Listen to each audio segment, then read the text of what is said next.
तिमीले त नाम लेख्न सक्छौ।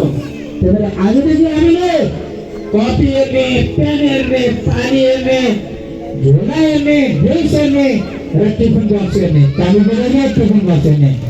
आज यहाँ सरहरू धेरै आउला छ। भोलि पहिलो काम के हुन्छ अध्यक्षज्यू? पहिलो काम के हुन्छ सरहरूको?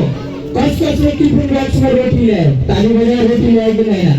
जसले रोटी ल्याएन त्यसको आमालाई क्लास टिचरले फोन गरेर भन्नुभयो भने आमा तपाईँ त हिजो रुनु आएको थियो, तपाईँले त आज टिफिन बक्स नै पठाउनु भएन, कस्तो महान हुनु रहेछ भनेर 1 महिनासम्म एउटा क्लास टिचरले अभिभावकको पछाडि लाग्यो भने त्यसपछि लाग्नु पर्दैन अरे ताली बजाउनु, त्यसपछि लाग्नु पर्दैन अरे। मेरो स्कुलमा गर्ने त्यही नै हो। बेटा आज तिमी महान छौ, यो रोटी लिएर अलिअलि सबैलाई फाइदा अतिथिहरूलाई छ। आज मेरो रोटी अलिअलि हजारमा एउटा बच्चाले भनिरहेछ आजदेखि म टिफिन बक्स ल्याउँछु आदर्शले, हजारमा उपाध्यक्षले एउटा गरिबले कतिवटा रोटी गर्छ, एउटा रोटी खाँदाखेरि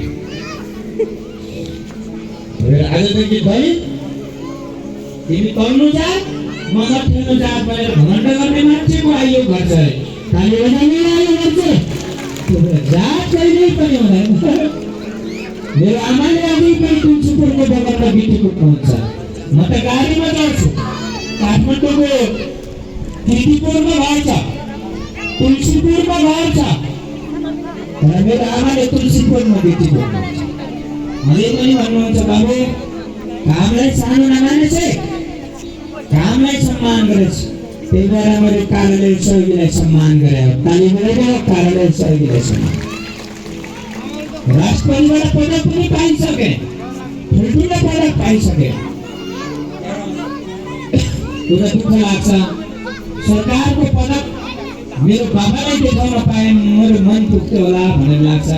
त्यो मात्रै पुगेन। मेरो एउटा आमाले अरूसँग सुनाउन हुन्न रे, ताली बजाएर पीडाले अरूसँग सुनाउँछ रे, त्यो अझ स्याबास।